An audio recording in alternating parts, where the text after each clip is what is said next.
1.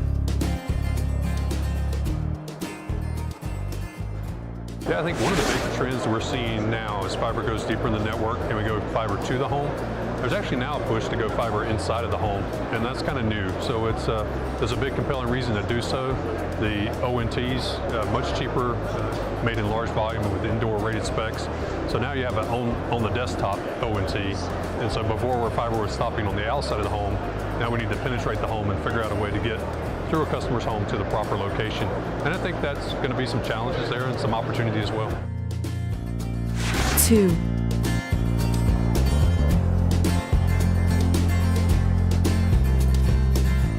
Yeah, for sure. And thanks to OSB giving me the opportunity to do a presentation and a paper on that. A lot of the SDN, the software-defined networking, when you talk to people, they're really focused in the higher levels of the network, and so they're dealing with routers and optical switching. But when you think about it, I mean, really you want to provide switching at other layers as well, potentially. And so behind us, we're introducing a product at the show. It's a optical distribution frame, but it has a robotic system that moves on the front of it, and it can actually be controlled from a central location, just like the rest of an SDN network. So now you'll have visibility and switching capability at all layers of the network and not just the higher levels. 3.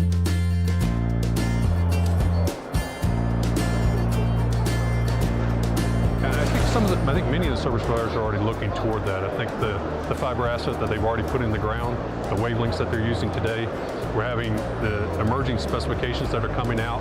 We're now seeing, I think last year when we met, we talked about some of the standards that were coming out. Those have now turned into successful field trials, and it's allowing the users to take on different wavelengths in the fiber, and so keep what they've got, but then add additional capacity on top of that. So I think that's the next generation PON. I think those type of things are going to bring a lot more value. 4.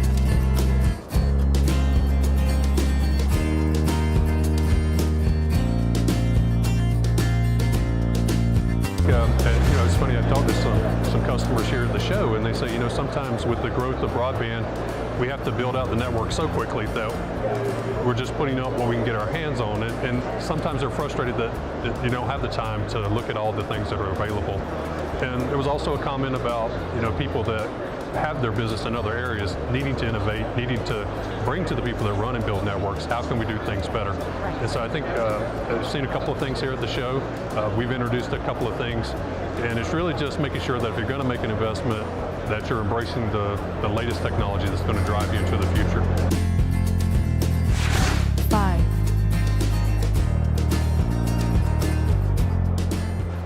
I think one of the things that we talked about here at the show was the difference between networks of the past and networks of the future. In the past, it was really a blind network. You produced a signal, you sent it out, and your best barometer on whether something was going to happen was when the customer called you to complain.